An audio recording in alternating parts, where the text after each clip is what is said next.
DMK எவ்வளவு seat எடுக்கும்னு நீங்க calculate DMK முன்னாடி எடுத்ததை விட எடப்பாடி கிட்ட இருந்து ஒரு 30 சீட்டாவது குறையாம கைப்பற்றுவாங்க. அது விஜய் எடப்பாடியை பலகீனப்படுத்துறதுனால அந்த கைப்பற்றல் நடக்கும். அது 180க்கு மேல டிஎம்கே போயிருவாங்க.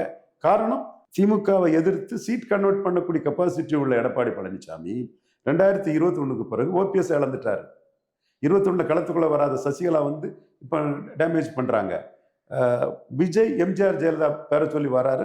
இவர்கிட்ட இருந்த செங்கோட்டையும் விஜய் கிட்ட போயிட்டாரு. இப்படி பல அரசியல் காரணங்கள் வந்து மோடிக்கு எதிராக போயிட்டு, மக்களவையில் மோடிக்கு எதிராக போயிட்டு சட்டமன்றத்தில் உள்ள வராரு.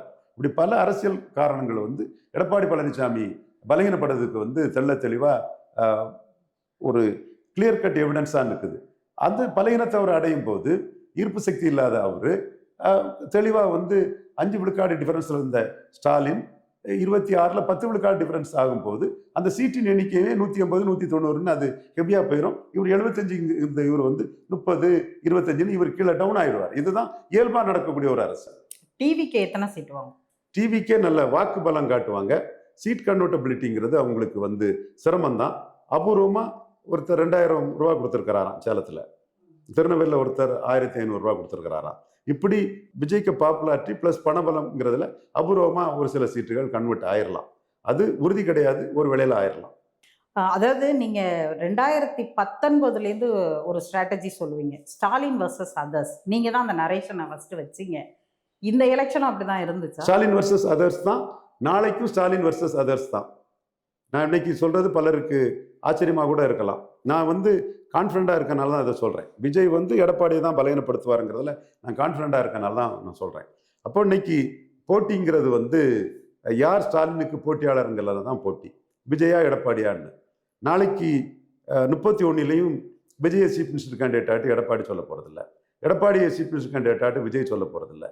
அப்போ வெஸ்ட் பெங்கால் மாதிரி கண்டினியூஸா ஸ்டாலினை யார் தோற்கடிப்பா, ஸ்டாலினுக்கு யார் எதிரிங்கிறதுல அந்த ஸ்டாலினுக்கு ரன்னர் யாரு, ஸ்டாலினை முகங்காட்டி லீட் பண்ணி ஃபைட் பண்ண போறது யாருங்கிறதுக்குள்ள ஃபைட்டிலே ஸ்டாலின் சேஃபா போயிட்டு இருக்கக்கூடிய ஒரு சூழ்நிலை தான் வரும்.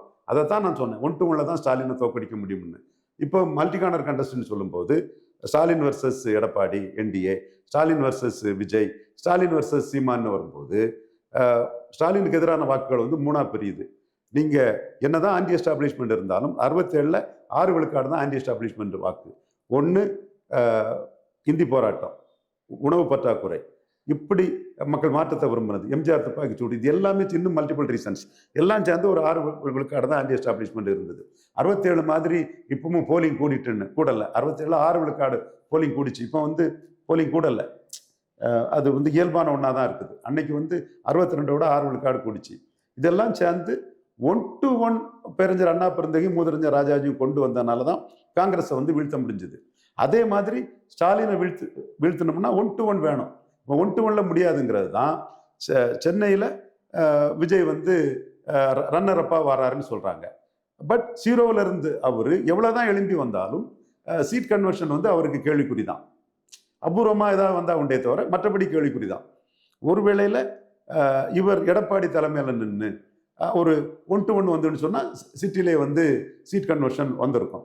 ஆனா நாளைக்கும் வந்து இவர் கிடைக்கக்கூடிய வாக்கை பொறுத்து இவர் இன்னொருத்தரை சீஃப் மினிஸ்டரா ஏற்றுக்கிடுவாங்களாங்கிறது கேள்விக்குறி. அடுத்தால 1 டைம் ஓட்டை நம்பி இன்னொருத்தர் இவரை சீஃப் மினிஸ்டரா ஏற்றுக்குவாங்கிறது கேள்விக்குறி தான். அப்போ ஸ்டாலின் கம்ஃபர்டபுள் பொசிஷன்ல தான் இருக்கிறாரு. 57 காமராஜ் பொசிஷன்ல தான் இருக்கிறாரு. தென் அதாவது 62 காமராஜ் பொசிஷன்ல இருக்கிறாரு. எப்படி டிவிக்கே வந்து 1 டைம் ஓட்டா, இது ஃபேண்டம் ஓட்ஸ்ன்னு தான் சொல்றீங்களா? இது எல்லாமே 1 டைம் ஓட் தானே. இப்போ கமல்ஹாசனுக்கு வந்து மயிலாப்பூர்ல வந்து 15% ஓட்டு கிடைச்சது. அந்த ஓட்டு எங்க டிரான்ஸ்ஃபர் ஆச்சு, யாருக்கு டிரான்ஸ்ஃபர் ஆச்சு? அவர் கையிலேயே இல்லையே அந்த ஓட்டு. டீனர்ல 15% ஓட்டு கிடைச்சது. அது அண்ணாமலை கையில எல்லாம் போச்சு. மாற்றுன்னு கமல்ஹாசனை லீடரா எடுத்தவங்க அடுத்த எலெக்ஷன்ல ஒரு பார்லிமெண்ட் எலெக்ஷன்ல அண்ணாமலை நின்று அணிக்கலாம் போனாங்க. ஸோ அந்த ஓட்டு டிரான்ஸ்ஃபரபிள் ஓட்டாங்கிறது கேள்விக்குறி தான். தினகரன் ஓட்டு வந்து தேமுதிகவுக்கு டிரான்ஸ்ஃபர் ஆச்சா? இப்போ எடப்பாடி ஓட்டு தேமுதிகவுக்கு டிரான்ஸ்ஃபர் ஆச்சு, 2.7 வந்துட்டார் ஓரளவு. தினகரன் ஓட்டு டிரான்ஸ்ஃபர் ஆகாதனால தானே பிரேமலதா அம்மையாரை வந்து எல்லாரும் விமர்சனம் பண்றாங்க. அப்போ 1 டைம் ஓட்டு எப்படி டிரான்ஸ்ஃபர் ஆகும்? இப்போ விஜயகாந்த் ஓட்டு 2016ல் டிரான்ஸ்ஃபர் ஆச்சு. அது 2 டைம் ஓட்டு. விஜயகாந்த் முதல்ல 8.3 எடுத்தாரு, விருத்தாச்சலத்தில் ஜெயித்தாரு.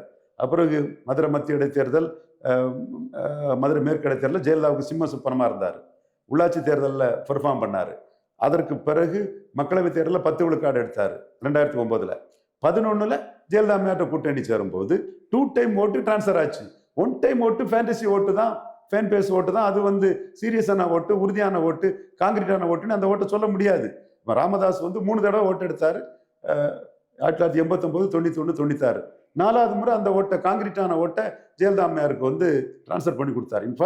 இன்ஷார்ட் அப்போ சோஷியல் ஃபோர்ட்ஸு பலத்தோட அதிகம் டிரான்ஸ்ஃபர் பண்ணோம், அதிக சீட்டு கொடுங்கன்னு ஜெயலலிதா அம்மையாரை நானே கன்வின்ஸ் பண்ணேன். ஸோ அது டிரான்ஸ்ஃபர் ஓட்ஸாக இருக்குது. இது 1 டைம் ஓட்ஸ் தான். இந்த 1 டைம் ஓட்டை நம்பி விஜய் கிட்ட யார் கூட்டணி வருவா, யார் இது பண்ணுவாங்கிறது டிவிகே அவர் ஒரு லீடர்ஷிப்பா உருவாகிட்டாரு, அவர் தான் இங்க அடுத்த மாற்று அப்படின்னு அவங்க ப்ரொஜெக்ஷன் அப்படியே தானே பண்றாங்க. அதுக்கான பாசிபிலிட்டிஸ் இருக்குன்னு பார்க்குறீங்களா?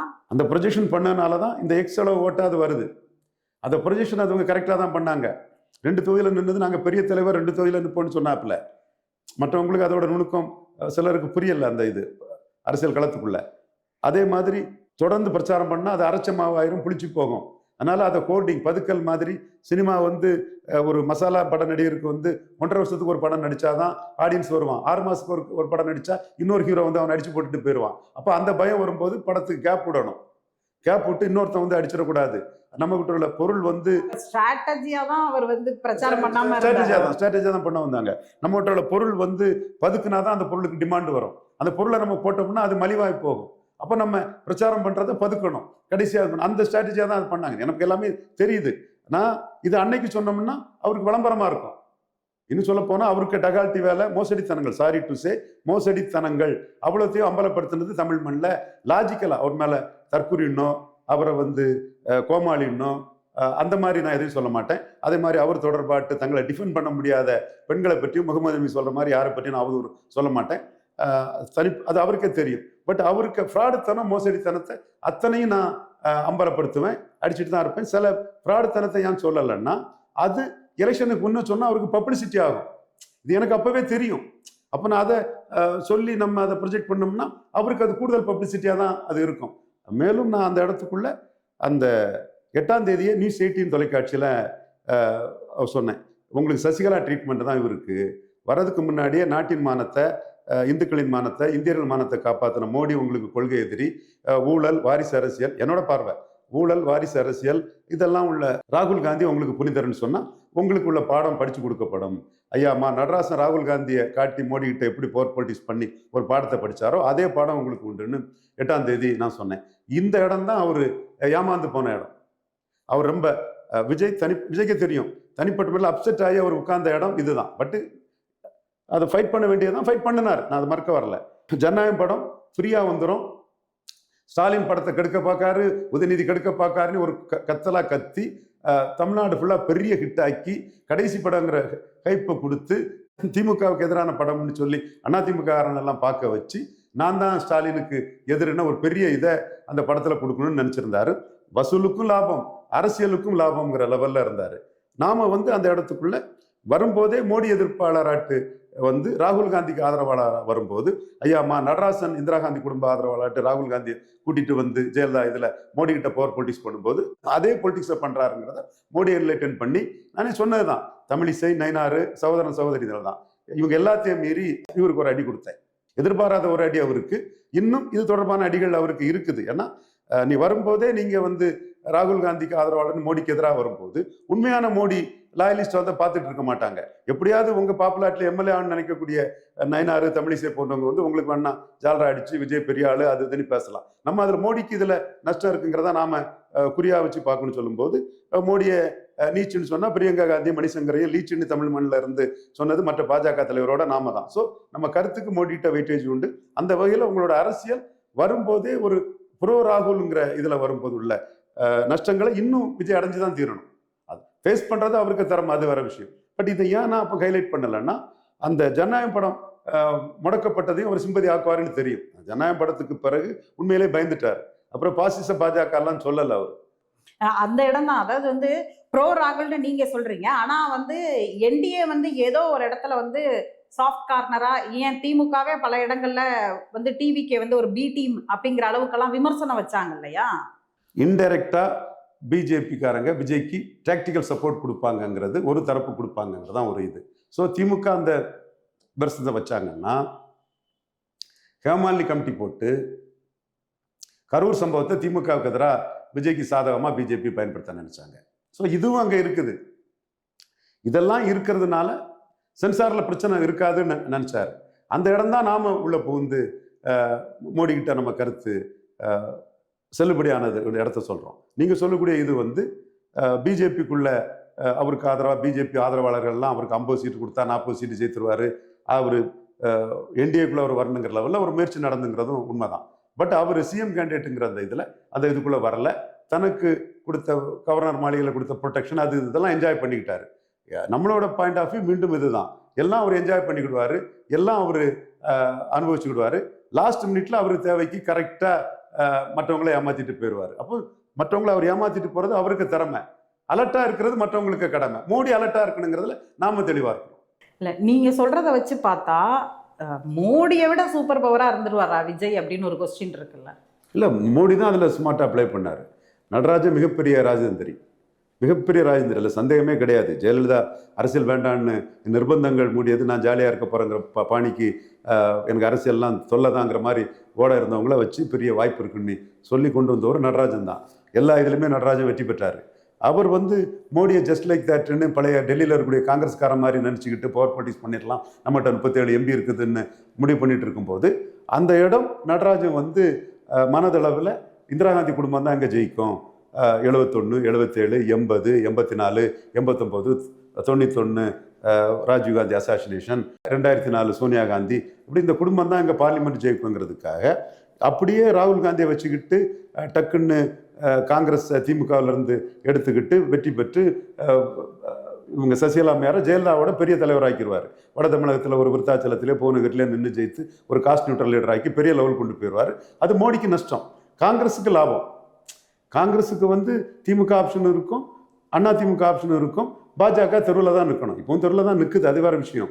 அப்போ இந்த இடத்துக்குள்ள சசிகலாவை அடித்தாதான் நம்ம உள்ள ஏதாவது உள்ள என்ட்ரோல் பண்ண முடியுங்கிற லெவலில் மோடி அதை அடிக்கிறாரு. இப்பவும் விஜய் வந்து இதில் ஒரு ஃபால்ஸ் ஆயிட்டாருன்னா அடுத்த கட்டம் அவர் என்ன பண்ணுவாருன்னா, தான் பெரிய ஆளுன்னு காட்டிக்கிட்டு ராகுல் காந்தி கூட கை கோர்த்துக்கிட்டு கேரளா, ஆந்திரா, தெலுங்கானா, தமிழ்நாடு எல்லா இடமும் ராகுல் காந்திக்கு ஆதரவான ஒரு சக்தியாட்டு அவர் வல வர ஆரம்பிச்சிருவார்.